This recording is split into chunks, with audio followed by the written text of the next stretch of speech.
వారాహి స్తుతి.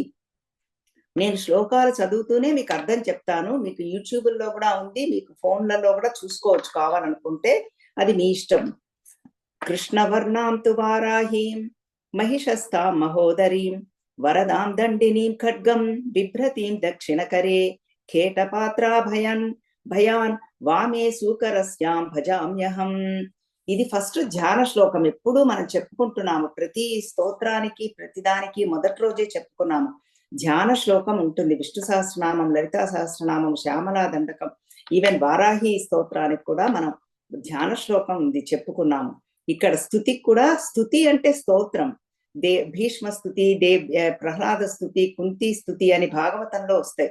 స్తుతించటం, praising the god, praising the lord, అది ఇప్పుడు ఇక్కడ ఇది జరుగుతున్నది. వారాహి యొక్క స్తుతి అన్నమాట. ధ్యాన శ్లోకం చెప్పుకున్నాము. ఆవిడ ఎలా ఉందిట ఇప్పుడు ఈ స్థితిలో?